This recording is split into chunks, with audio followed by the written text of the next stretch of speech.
ముందుగా varicocele problem ఉన్న మగవాళ్ళలో ఉండే సమస్య ఏమిటి అనంటే, నార్మల్‌గా ఎవరిలో అయినా సరే మగవాళ్ళలో టెస్టిస్‌కి అంటే బీర్జాలకి ఈ రెడ్ కలర్‌లో ఉన్న దీన్ని టెస్టిక్యులర్ ఆర్టరీ అంటారు. ఈ టెస్టిక్యులర్ ఆర్టరీ నుంచి టెస్టిస్‌కి హార్ట్ నుంచి ఫ్రెష్ బ్లడ్ వస్తదనమాట. హార్ట్ నుంచి టెస్టిక్యులర్ ఆర్టరీ ద్వారా టెస్టిస్‌కి ఫ్రెష్ బ్లడ్ వస్తది.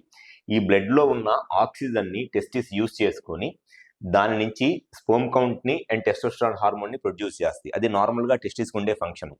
ఒకటి స్పెర్మ్ ప్రొడక్షన్ అండ్ ఇంకోటి టెస్టోస్టెరాన్ ఫంక్షన్. సో ఈ టెస్టిస్‌కి హార్ట్ నుంచి ఫ్రెష్ బ్లడ్ ఆక్సిజన్ తీసుకొని వచ్చినప్పుడే ఈ టెస్టిస్ నార్మల్‌గా ఫంక్షన్ చేస్తాయి. అండ్ ఈ ఫ్రెష్ బ్లడ్‌లో ఉన్న ఆక్సిజన్‌ని టెస్టిస్ యూజ్ చేసుకొని ఆక్సిజన్ అయిపోయిన బ్లడ్ ఈ బ్లూ కలర్ వెయిన్స్ ద్వారా మళ్ళీ హార్ట్‌కి వెళ్ళిపోయిద్దనమాట. అది normal testis blood circulation. Heart నుంచి టెస్టిస్‌కి ఫ్రెష్ బ్లడ్ వస్తది. అండ్ ఈ ఫ్రెష్ బ్లడ్‌లో ఉన్న ఆక్సిజన్‌ను టెస్టిస్ యూజ్ చేసుకొని మళ్ళీ వెయిన్స్ ద్వారా మళ్ళీ ఇంప్యూర్ బ్లడ్ హార్ట్‌కి వెళ్ళిపోయిద్ది. ఇది normal testicular blood circulation.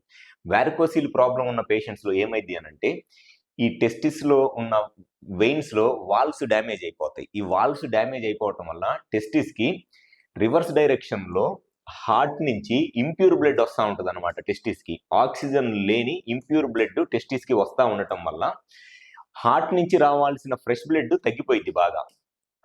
So దానివల్ల ఏమైద్దంటే స్లోగా టెస్టిస్ టెంపరేచర్ పెరిగిపోయి స్పెర్మ్ ప్రొడక్షన్ తగ్గిపోయిద్ది అండ్ టెస్టోస్టెరాన్ హార్మోన్ తగ్గిపోయి ఈ వీర్యకణాల కౌంట్ కదలికలు తగ్గిపోయి పిల్లలు ఇబ్బంది పడతా ఉంటారు. అండ్ దాంతో పాటు సెక్షువల్ సమస్యలు కూడా వస్తాయి.